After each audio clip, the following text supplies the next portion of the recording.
Salamat o Diyos dahil kayo ay mabuti. Salamat sa pagbibigay niyo sa amin ng isa pang araw ng buhay. Salamat sa kalayaan na sumamba sa inyo sa sandaling ito. Nilalapit namin sa iyo ang mga sarili namin, Panginoon, kung merong anumang bagay na maaaring maging hadlang para kami lubos na makiisa sa inyong Espiritu. Isinusuko po namin. Punan niyo nawa, Panginoon, aming pagkukulang ng inyong pasensya, ng inyong pag-ibig, ng pagpapatawad ninyo. At nawa yung kapangyarihan nyo, maramdaman po namin. Lumalapit kami na may hawak, Panginoong sisidlan na walang laman. Hinihiling namin punuin nyo po ito ng inyong mga salita, ng inyong pag-ibig at karunungan. And like empty cups, we lift our hearts to you, Father, and we pray that you may fill our hearts with your presence. Fill that vacuum in us that only you can fill.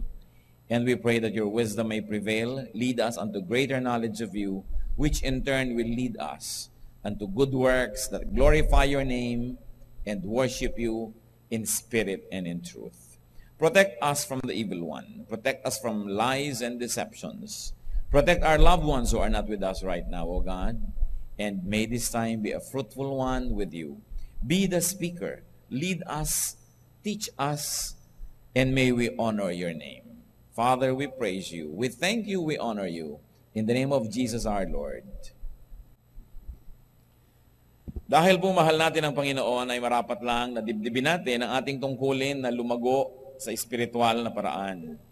At sa paglago ay dapat bantayan natin kung ano mga lumalabas sa ating bibig, sapagkat yan ay nagmumula sa puso, kung hindi man sa isang isip na maaaring nagpapabaya.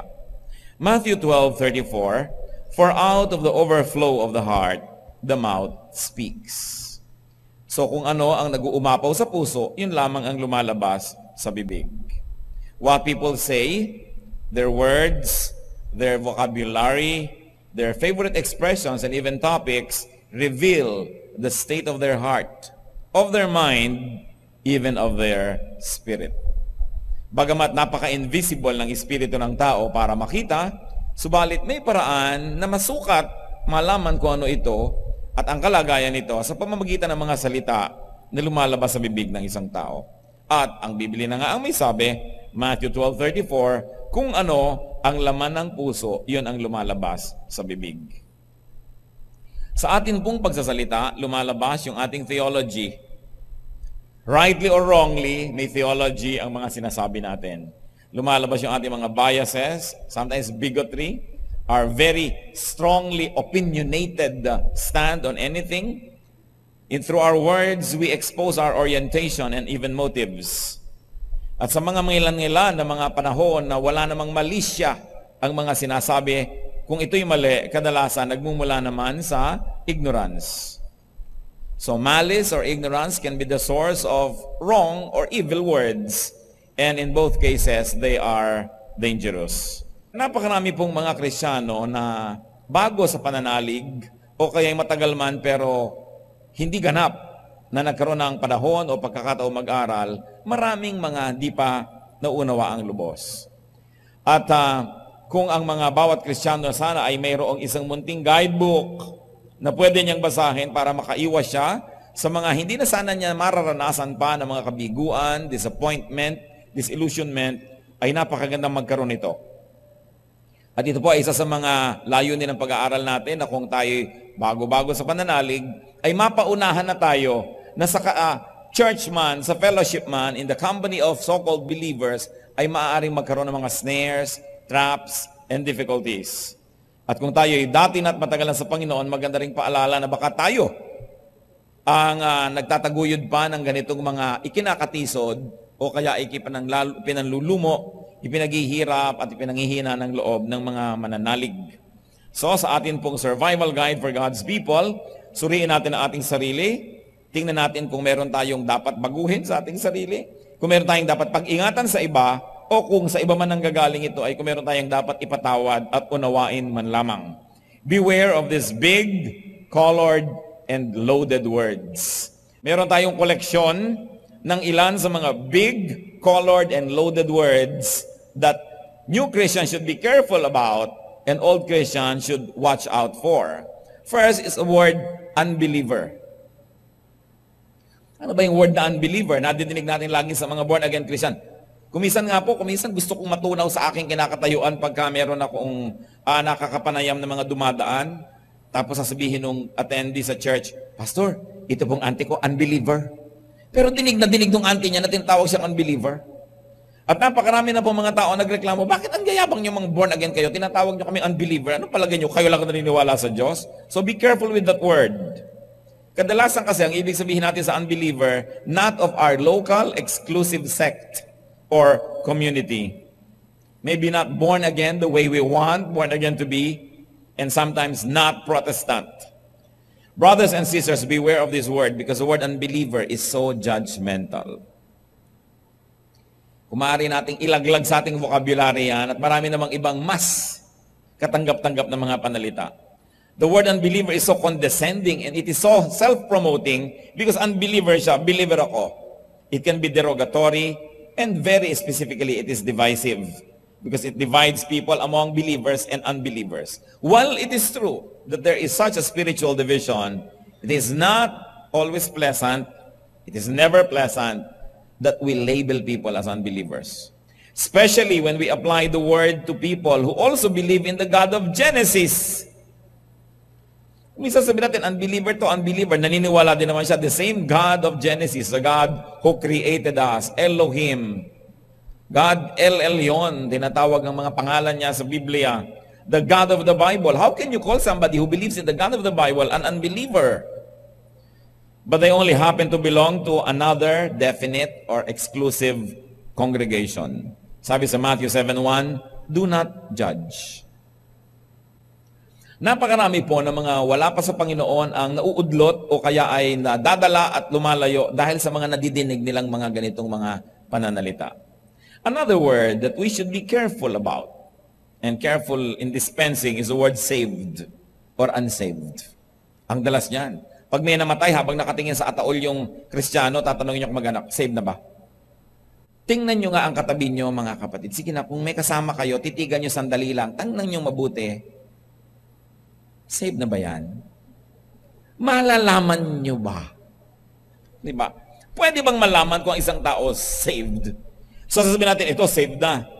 Because they showed visible or audible signs of religious belief or acts in accordance with our standard and measurement. Ang totoo niyan, walang lubos, walang makakaalam kung ang isang tao ay saved. Maaaring makakita ka ng indicators, mga pahiwatig, but you can never definitely say saved, unsaved. So it's a very, very loaded word that we should be careful with. Sabi sa 1 Samuel 16:7, man looks at the outward appearance, but the Lord looks at the heart. Meron pa nga akong kilalang mga bata, nakita nilang isa nilang kamag-anak na babae, na Kristiyano rin, sabi nila, ay, hindi saved, hindi pala saved ang ating kamag-anak. Alam niyo kung bakit? Kasi nakita nila nakapantalon. Sila lumaki sa isang iglesia na yung pagpapantalon ay isang napakalaking kasalanan na dapat sunugin sa impyerno ang mga babae nagpapantalon. So sabi nila, hindi siguro saved. You see, what religious bias can give to young minds. And when we say young minds, we don't only mean young in terms of age, but young in terms of spirituality. So yung saved na yan, napaka-loaded word. Kaya yung iba tuloy, ang yabang-yabang nyo naman, saved na kayo, alam nyo na, buhay pa kayo, saved na kayo. Bakit natin ito kailangan pag-aralan? Bagamat meron tayong mga conviction tungkol sa kahulugan ng word na ito, but we must be user-friendly. Kailangan ay hindi natin pinapailap yung dapat ay umamo sa salita ng Diyos at hindi tayo makasakit ng damdamin na hindi naman kailangan. Acts 17:31, for He, referring to God, has set a date when we will judge the world with justice. By the man He has appointed, He has given proof of this to all men by raising Him from the dead. So wala pang judgment. Darating pa lang. Lalong-lalo ka ang tao'y buhay pa, paano mo malalaman na hindi yan saved? Paano mo mahuhusgahan? Pero sakit yan ng mga Kristiyan, lalo pupunta sa patay, saved na ba? Kumanyan, tumanggap na, salamat, sigurado na tayo nasa langit. Ganon ba kasimple ang kaligtasan ng Espiritu? Teaching on salvation has been so alarmingly simplified and manualized by over-eager soul winners. A, accept that you're a sinner. B, believe in Jesus. C, confess Christ, and you will be saved. Napakalalim ng panggagalingan ng pangunawa, mga kapatid, para magagap ang kahulugan nitong ABC na ito. Hindi ganun kasimple na itaas po ang inyong kamay, itungo ang inyong ulo, ipikit ang mata at sundan ang aking panalangin. Diyos ko, makasalanan po ako, tinatanggap po kayo. Tapos palakpak, save na po kayo. Ganun ba talaga kasimple ang mga malalalim na bagay na ito? Kaya kung minsan sa oversimplification, nakikita mo, hilaw na hilaw ang mga tao. Walang katuro-turo, walang kaalam-alam, kaya while they profess to be Christians, look at the kind of behavior that we see around. Look at the kind of weaknesses and errors that people commit because this is oversimplified. Nag-aagawan kasi ng mga kaluluwa ang mga tao, so paramihan ng mapapataas na kamay, ng magpo-forward, para nabibilang, para impressive sa mga donor, impressive sa mga palakihan ng mga na-convert. It's a name and numbers game. And the most profound, the very profound teachings of the faith are oversimplified in the arena of soul winning. Ang Panginoong Jesus nga pagka sinuri po natin yung Gospels, bihirang-bihira na ginawa niyang topic yung ating obsession na salvation. Because the Lord was almost always talking about the kingdom of God. Interestingly, at basahin niyo po ang inyong New Testament, ang mga Gospels, ang favorite topic ni Lord is the kingdom of God, hindi yung ating obsession with salvation, kung ano man ang oversimplified meaning nun. Kaya sa Luke 17:21, sabi niya, the kingdom of God is within you. May nagtanong kasi sa kanya, tell us when the kingdom of God will come. Sabi niya, aba, the kingdom of God and the coming of it cannot be observed. At hindi niyo pwedeng sabihin, ayan yung kingdom of God, ito yung kingdom of God. Sabi niya, no. Because the kingdom of God is within you. Nasa loob, nasa kalooban. Inuunawa, ninanamnam noong tao na nagkaroon ng puwang yung kanyang puso para tanggapin yung kingdom of God. Ito po isang malaking hiwaga na teaching ng Panginoon na konting-konti ay tinuturo ng church. Yung kingdom of God. We're very obsessed with the second coming. We're very obsessed with the kingdom of heaven that will come, that we forget to pay attention to what Jesus has paid much attention to, and that is the kingdom that is within us. Yung paghahari ng Diyos sa kalooban ng ating puso. Yun ang binigyan ng Panginoon ng napakalaking diin. Na habang nandito ka, nasa lupa ka pa, maghahari na sa iyo ang kaharian ng langit. Totoo na yung kingdom sa iyo, hindi abang ka ng abang kung kailan darating. Tuloy nagiging excuse sa iba na, ay wala pa naman so ganito pa lang tayo. Hindi po natin sinasabing hindi mahalaga ang teaching on salvation. Hindi natin sinasabing walang kwenta yung coming kingdom at saka yung second coming na inaabangan ng marami. Pero kung tayo'y tunay na nagpapahalaga sa mga pinahalagahan ni Jesus, ang binigyan niya ng diin ay ang paghahari ng Diyos sa ating puso. At ang paghahari na yun ng Diyos, hindi naman nangyayari sa isang instance na, ayan, sinunod mo ang prayer, taga-langit ka na, taga-kingdom ka na. Sapagkat yung paghahari na yan ang nangyayari sa madalas ay dahan-dahan at isa-isang pagsusuko ng mga aspeto ng ating buhay sa Kanya. Pero pag sinabi mong kahapon tinanggap ko na si Jesus, saved na ako, nawawalan ka na ng compulsion at pagmamadali na isuko pa ng isuko ang marami, total saved ka na. Kaya nakikita niyo po yung napakaraming behavior ng mga tao nagsasabing saved na sila. Kulang na kulang sa espiritualidad, sa kabanalan, sa personal na pagiging makadiyos, at ang pinanghahawakan lang yung technical definition ng pagiging saved. That's why all of this must be reviewed and given importance. Meron pang isang matrona na fine-facial siya ng isang beautician at nalaman nitong beautician na Christian si matrona, Christian din pala si beautician. Alam niyo sabi ni beautician, ma'am, di po ba tayo lang ang saved? Yung mga yan, hindi. Talagang gano'n sabi ng matrona, magdahan-dahan ka naman ang pagsasalita dahil paano mo nasasabi yan? Kasi hindi po born again yung mga yan Yung ganong klaseng pag-iisip na napaka-exclusive, napaka-kitid, judgmental, at self-serving. Sabi niya, huwag nating sabihin yan dahil maraming hiwaga ang Diyos. At maraming paraan ang tao'y nakikipag-ugnayan sa Diyos at tinatanggap ang Diyos sa puso na kumisan hindi mo alam na born again ka na pala dahil technically hindi mo lang alam yon. Pero ang totoo ay naghahari ang Diyos sa iyong puso. So pag-iingatan ng ganitong uri ng oversimplification. Of course, another terminology that we should be careful with is the word Christian.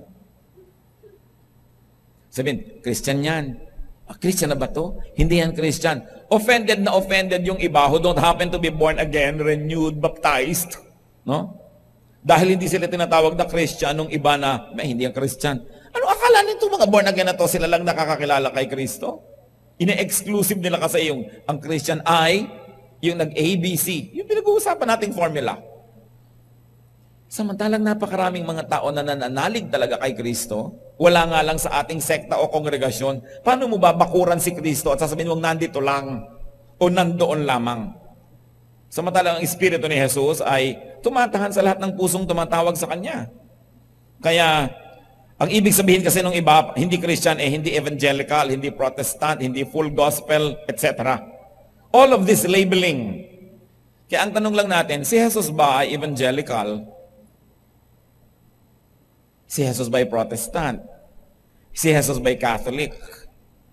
Si Jesus ba'y full gospel o half gospel o ano?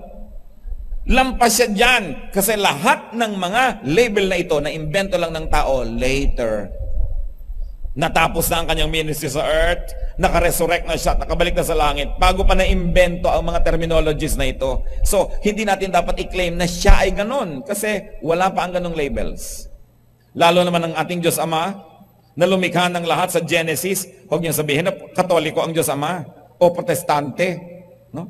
Huwag natin sabihin na ang Diyos Ama ay Muslim o Kristiyano dahil pati ang mga Muslim ay kinikilala nila yung Diyos ni Abraham. O, pwede mo bang lagyan ng Diyos ng religious label? Pero, yung mga inimbento na yan na convention ng mga tao later, yan ang nagdi-divide sa lahat ng mga nananalig sa Diyos. Sa katunayan, yan ang pauso ng napakaraming religious wars because of the labeling. Kaya kung gusto nating lumago talaga sa Panginoon, dapat tayong makalampas sa mga label na ito, sa mga oversimplification na ito. Sabi, we are changed from glory to glory. Dapat nangyayari yon. At pipigilin tayo ng mga labels na ito. Kasi ikakahon ka, kukulungin ka. Sabi ng Panginoon sa John 10:16, I have other sheep that are not of this sheep pen. I must bring them also. They too will listen to my voice. And there shall be one flock and one shepherd. So tinutukoy ng Panginoon na hindi lang kayong kaharap ko ngayon, ang mga anak ng Diyos, hindi lang kayong narito ngayon sa umpok na ito, ang mga kinikilala ng Diyos, meron pa rin iba doon. So huwag kayong magiging exclusive at bigyan nyo ng puwang sa inyong puso na marami kayong kapatid kahit ayaw nyo silang kilalanin. So be careful with words. Be careful with labels. Dahil sabi sa Romans 10:13, everyone who calls on the name of the Lord will be saved. Hindi yan exclusive to a group. It is a personal relationship. It is a personal decision. But of course, overzealous exclusivists twist this teaching and add their specifications to make themselves all-important. Ginagawa nila na ang kanilang mga katuruan, ang kanilang mga unique ways ay paraan, part and parcel of this whole process of the kingdom of God and salvation para sila maging dispenser of blessing and therefore to control religion. Ang daming dapat pag-ingatan ng mga Kristiyano na nawa itong mabura sa ating mga bokabularyo o kung sinasabi man natin dun sa tamang paraan. Halimbawa, there are phrases, sentences, and declarations that are so loaded and therefore we should beware. Isa yung, please pray for someone or something. Ipag-pray mo si Bining ng lalalaki. Ipag-pray natin itong mag-asawang ganito, away ng away. Ipag-pray natin si ganon, kasi ganyan. Kadalasan niya mga ipag-pray mo, actually, napaka-sanitized way na mag-open ng isang chismis. Dahil talaga, ano na pa? Kwento, nag-alisan at lahat, wala pa nag-pray. At saka yung prayer as pahiwatig, ipag-pray mo naman, kailangan ko kasi ng pera eh. Ang ibig lang palang sabihin, pautang naman dyan. Mga parinig at daing, mga request, solicitations, mga ipag-pray nyo naman ang church namin kasi nagpapagawa kami, kulang pa kami ng bubong. Ang halaga nga po ng bubong, ganitong halaga. Ipag-pray nyo naman. Sige, paka-ipokrito mo naman, hindi po sabihin, mag-donate kayo. Kasi ipag-pray mo. Sanay ng maraming Kristiyano sa ganitong paraan ng mga parinig at pahiwatig ipag-pray. Hindi sincere. Hindi talaga prayer ang gusto nila, nagpaparinig lang sila. Kaya, pati sa ligawan, alam mo, pinagpe-pray kita, Ganyan. Sabi ng babae, ikaw din, pinagpe-pray kita. Ba't di nila sabihin, alam mo, gusto kita, gusto mo ba ako? Dinada pa sa mga pa-prayer. Mabuti sana kung totoo. Ang pinag-uusapan natin kung totoo, okay. Pero the misuse of these words. Gas-gas kasi yan yung ipag-pray. Ipag-pray nyo naman ang anak ko kasi mag-a-abroad, wala siyang panggastos. Ipag-pray nyo naman si ganitong missionary kasi nagre-raise siya ng funds. Hindi na lang diretsahin. 1 Chronicles 28 verse 9, the Lord searches every heart and understands every motive behind the thoughts. Gusto nating mag-grow, lampasan natin itong mga ganito. Maging totoo na lang. 2 Corinthians 6, 4 and 7, as servants of God, we commend ourselves in every way, among many ways, in truthful speech. Napaka-importante. Isa pa pong phrase na pag-iingatan, this we claim in Jesus' name. Diyos ko, pagalingin mo po ang nanay kong may cancer at I claim na gagaling na po siya. Thank you po. So ano nangyari kung biglang namatay? At meron na mga ganyan. Kinlaim na. Lord, I claim in Jesus' name. Ito mga pasubo sa Diyos prayers. Ano po ang itunuro ng Panginoong attitude sa pananalangin? Matthew 6:10, your will be done. So we must not be stubborn. We should not have presumptuous requests because they have no place in godly prayers and they can only lead to disappointment, to disillusionment, and sometimes to the weakening of faith. Kasi kinlaim na, tas hindi nangyari, nadidisorient, lalong-lalo yung mga bagong believer. At nanghihina ang pananalig at kuminsan nagtatampo sa Diyos kasi talagang kinlaim na, hindi nangyari. Sabi sa James 4:15, pag may gustong-gusto ka, dapat you ought to say, if it is the Lord's will. Kaya i-claim natin, halika, ipag-pray natin, i-claim natin, Lord, we claim in Jesus' name. Walang ganong turo. If it is God's will, thy will be done on earth as it is in heaven. So ang panalangin, Lord, gustong-gusto po namin to, pero kung ano po talaga yung gusto nyo, di yun ang masunod, baka naman po sakaling mapagbigyan nyo lang o makalusot ito, di thank you. Pero kung hindi, thank you pa rin po. That is how we should pray. Don't claim. Ako po hindi nag-exaggerate. Marami na ako nakita na ikinlaim yung paggaling tapos namatay talaga yung pasyente. So, nagtataka ang tao, bakit? Saan? Saan ako nagkamali? Sa prayer, doon ka nagkamali. Claim ka lang, claim eh. Sabihin mo nila sa Diyos, itong gusto ko, pero kayo pa rin po ang masunod. At ito pa mga kapatid ang pag-ingatan, lalo mga bago sa faith, yung sabi ni Lord. The Lord told me, thus saith the Lord. Nagtataka ko talaga doon sa mga tao, parang nakakausap nila ang Diyos. Yung buti pa sila. Alam niyo po, kaninang umaga, sabi sa akin ng Diyos, papautangin niyo ako. Kinausap ako ni Lord, sabi ni Lord, o yung bag mong pink ang dadalin mo ngayon, anak. Kaya pong pink. Yung ganun, either talagang napaka-special niya o siya nilalagnat. Yung lagi nilang, the Lord told me, ang dami nating nadidinig na ganyan. Pag-ingatan nyo, kasi kahit meron kayong conviction, pwede magkamali yung conviction na yun eh. So sasabihin niya lang na, I have a leading. After prayer, I was inclined to think this way or to do it. Pero just being sabi sa akin ni Lord, napaka-presumptuous. Kaya tuloy, pag hindi natupad, nagtataka ang marami, hindi tinupad ng Diyos ang sinabi niya. At kayo rin nagtataka, yung pala faulty lamang yung theology. 2 Peter 2:1, but there were also false prophets among the people, just as there will be false teachers among you. So yung gusto natin siguro isipin na hindi naman false prophet, talaga lang, hindi lang niya nasusuri yung kahulugan ng pinagsasasabi niya. Pero meron talaga mga false prophets. Halika, ipoprophesy kita, magpo-prophesy. Alam niyo po, gustong-gusto ng mga ibang tao yung gift of prophecy. Why? Because it makes a star of the prophet. Biruin mo, nakikinig sa'yo ang tao, ayaw gumawa ng anumang bagay hanggang hindi kumukonsulta sa'yo. It makes you very important. Kaya may mga tao na gustong-gusto nila na magprope-propetahan. Pero anong sabi sa Jeremiah 23:30-32? Therefore declares the Lord, I am against the prophets who steal from one another words supposedly from me.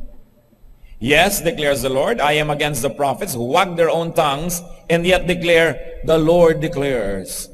Indeed, I am against those who prophesy false dreams, declares the Lord. They tell them and lead my people astray with their reckless lies, yet I did not send or appoint them. They do not benefit these people in the least, declares the Lord. So kahit po sa Bible, napakarami nang nai-record ng mga false prophets and false prophecies. While we continue to always say that we believe that there's still the gift of prophecy up to now. Pero marami, nilalagnat lang. Marami, akala lang nila. Because the Bible says, if a prophet says does not come to pass, he is not a prophet. Dapat 100% accuracy. Kaya pinag-iingatan din natin yung thus says the Lord. Sabi ng Panginoon, napakalaking kapangahasan na sinabi mong thus says the Lord. Liban na lang talagang Diyos talaga ang nagsabi sa iyo. At meron namang taong araw-araw kinakausap ng Diyos. Ting hapon, ting umaga kinakausap ng Diyos. Sobra naman yata siyang espesyal. Kaya dapat sinusuri ang ganitong mga claims. At kung siya naman talaga isugo ng Diyos, hindi siya dapat ma-offend kung sinusuri. Dahil habang ine-examine mo yung genuine, lalong lumalabas na genuine siya, mas matutuwa siya dapat. Ang natatakot lang at nagagalit na sinusuri siya, yung mabibistong hindi pala siya totoo. So those who are really gifted by God with this kind of wonderful gifts will not be offended being examined, because godly people are supposed to be careful. And we're expected to test every spirit to see if it is from God. May mga dapat pa po pag-ingatan ng salita, napakagasgas at abused, brother o sister. Lalong-lalo kung meron kayong panaderya, tindahan, grocery, lumber, hardware, mag-iingat kayo sa mga nakiki-brother or sister dahil uutangan lang kayo niya ng bubong, uutangan lang kayo ng mga halige, mga semento. At kung kayo nasa isang kumpanya, manager kayo, may-ari, nagpa-Bible study kayo, ang dami-dami mga empleyado nakiki-brother, sister sa inyo dahil aabusuhin kayo sa mga pag-absent, sa mga pagbale at kung ano-ano. Sobrang na-abuse itong, di ba brother kita in the Lord? Di ba sister kita in the Lord? Pengin naman discount. Kung talagang tinuturing mong kapatid, itong negosyante na ito sa Panginoon ay kapatid mo siya, huwag kang humingi ng discount, magbayad ka ng buo para umasensyo siya dahil kapatid mo siya. Kung 10 kayo na humihingi ng discount, naghirap na siya, wala na siyang kinita. Pero kung 10 kayo na ang liit-liit naman ng hinihingi niyong discount, hindi niyo ipaghihirap, hindi niyo na hiningi, nung nagdugtog-dungtong yung 10 magkakapatid na yan na tumangkilik sa negosyo, nakatulong sila, umunlad ang negosyo ng kapatid, mabuti yun. Huwag kayong pag nalaman, alam niyo mga Kristiyano, huy, Christian pala yung may-ari ng ganun. Utangan natin. Christian pala yung kuha natin, abusuhin natin. Ganyan ang tendency. Kaya pag-iingatan niyo po yung mga brother, sister na yan. Sabi sa Leviticus 25:17, do not take advantage of each other, but fear your God. Kaya ini-advise ko nga po sa may mga kumpanya, magpapa-Bible study, tas ang mag-lead yung may-ari o yung manager, kapatid, huwag ka mag-lead. Mag-import ka galing sa labas. Kasi pagka yung mga empleyado mo dyan, naging brother and sister mo, nako, sabihin, brother, meron po ang outing ang church namin bukas kasi absent po ako. Ine-expect nila na unawain mo lahat dahil brother mo. Kung ang inyong employer, brother or sister in the Lord, mas dapat kayo na dumating sa oras, mas dapat kayo magsipag, kasi pinagmamalasakitan nyo yung negosyo niya, hindi yung gusto nyong bakbakin yung naipundar niya dahil kayo ay brother o sister. Be careful with this word. Because most of the time, it is being abused. Brother kita, so pautangin mo ako, tulungan mo ako, bigyan mo ako, pagpasensyahan mo ako. No, dahil brother kita, expect the best from me. Expect good behavior. Expect good production. Dahil pagmamalasakitan kita, hindi yung pagsasamantalahan kita. Nare-reverse ang kahulugan. At eto pa po, ang dapat pag-ingatan yung by faith. Living by faith. Napakaraming kamalian ang nadinig ko na tungkol sa by faith na yan. Meron tayong isang kapatid dito, ikinukwento niya, isang church sa probinsya, kailangan magpa-repair ng isang bahagi ng church. At sabi niya, ay gumawa po tayo ng mga cards. Artist ako, tuturuan ko kayo, gumawa tayo ng mga cards and then isell natin. Nagalit ang pastor. Bakit tayo gagawa ng card para mag-sell? We live by faith. Hayun, hindi pa nagagawa yung church hanggang ngayon. Kasi ano pong ibig sabihin nila by faith? Yung without plan, without preparation, without practical action, without tangible resources, without fallback, without any escape route. Yun ang ibig sabihin nila sa by faith. Ibig sabihin, with careless abandon. Hebrews 11:7, by faith, Noah, when warned about things yet not seen, in holy fear, built an ark to save his family. So ano po nakita natin dito kahulugan ng by faith?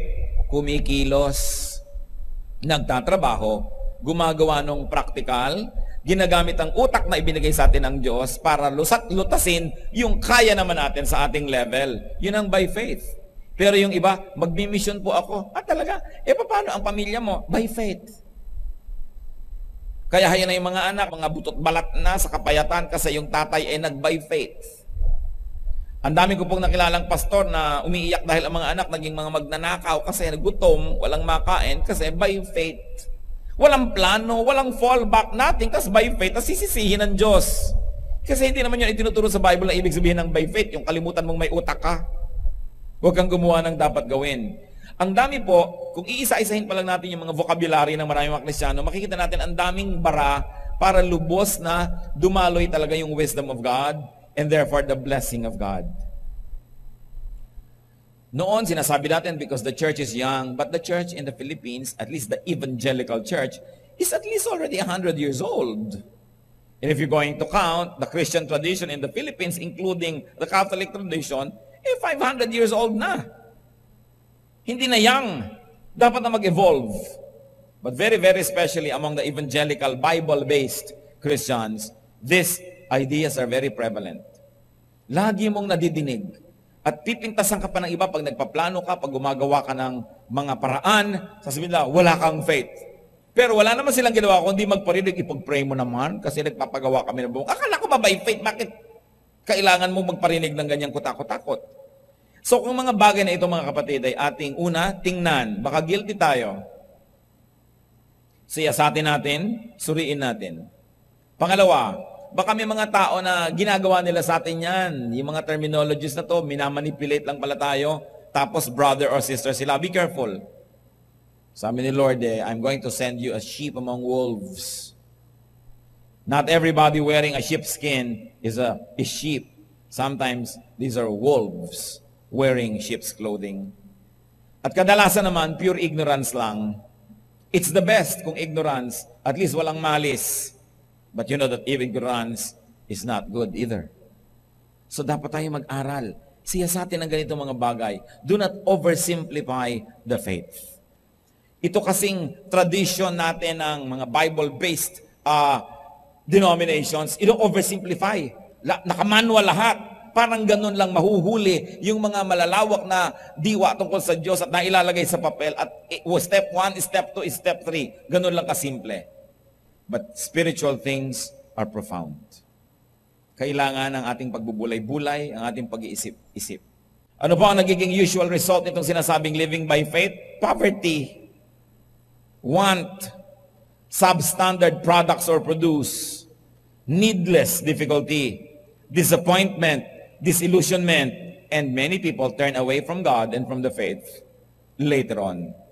Dahil hindi na-deliver yung ina-expect nila. Kasi naman yung means nila of production, so to speak, is not what the Bible teaches. James 2:18, but someone will say, you have faith, I have deeds. Show me your faith without deeds, and I will show you my faith by what I do. Sabi nyo, nangahamon pa yung iba. Ikaw kasi may pananalig, ako gawa. O yung iba, gawa ka lang, wala kang pananalig. Sabi nitong may akda, pwede mo bang paghiwalayin yung pananalig at gawa? Ipakita mo sa akin ang pananalig mo na walang gawa. At ipapakita ko sa iyo ang pananalig ko sa pamamagitan ng ginagawa ko. So napakalinaw that there is a prevalent misunderstanding of what it means to live by faith. Alat chamba, kung ano na lang mangyari, ganun. Being in the Lord, being in the Lord's fellowship can and should really be wonderful. Wala na yata tayong dapat ipagpalit pa doon sa karanasan na tayo'y lumalapit sa Panginoon, nakikilala natin siya, lumalalim ang pangunawa, at nai-apply natin sa buhay ang ating mga kasulatan ng Biblia. But there are snares, there are traps, there are pitfalls, there are snakes that can spoil life in God's garden. Pag-ingatan ng mga ito, lalong-lalo kung nasa atin pala. Beware of misguided ideas, of wrong-headed expectations. Beware of ignorant or innocent simplicity that can abuse others invite, or allow abuse from others. Matthew 16:6. Be careful, Jesus said to them. Be on your guard against the yeast of the Pharisees and Sadducees. So pinag-iingat po ng Panginoon sa impluwensya ng mga relihiyoso, yung mga tao. Pag-ingatan nyo ang impluwensya nila. Pag-ingatan ninyo ang mga mali nilang ginagawa at turo na napakalakas maka-impluwensya sa marami, tulad ng isang yeast. Na inilagay mo lang yung konti, umaalsa yung buong tinapay, lumalaki. So pag-iingatan nyo yan. So ano pong mga yeast of the religious people around us ang dapat natin pag-ingatan? Isipin yan. Ecclesiastes 10:1, as dead flies give perfume a bad smell, so a little folly outweighs wisdom and honor. Ang dami-daming blessing at magagandang bagay ang available sa fellowship, pero nasisira ako minsan dahil sa mga pinag-usapan natin. So ituwid ang ganung mga bagay. Ephesians 5:15, be careful then how you live, not as unwise, but as wise. Heavenly Father, we ask you to give us wisdom. Ito pong aming mga nire-review ito, Panginoon. Turuan nyo kami kung paano namin ito bibigyan ng kahulugan sa buhay namin. Teach us to see the relevance of examining these things in our lives, in our vocabulary, and very especially in the way we think, in our values. Ipakita mo, Lord, kung kami ay may dapat ituwid. Ipakita mo kung meron kaming dapat pag-ingatan sa aming kapwa. At kung meron mang mga ganito, ipakita mo rin kung anong dapat naming ipatawad, unawain, idalangin, at pagtulong-tulungan na ayusin sa aming buhay. Nawa, Panginoon, sa patuloy naming pag-aaral lang yung salita, mangusap po kayong may kapangyarihan. We commit to you this special fellowship, that through this, O God, your words may be more and more real, more and more practical in application. Pero una sa lahat, nais naming siya sa atin ang aming mga pag-iisip, terminologies that can become either tools or hindrances in knowing you more and in being a blessing to our brothers and sisters. Mga kapatid, magbulay-bulay tayo. Pag-isipan ang ating manarinig. Humingi tayo ng karunungan sa Diyos kung paano natin ito gagamitin at kung paano magkakaroon ito ng kahulugan sa ating pang-araw-araw na buhay. Let the presence of the Spirit guide us into the truth. Mangusap po kayo sa amin, Panginoon. Guide us. Teach us. So in moments of silence, let's be alone with the Lord for a while.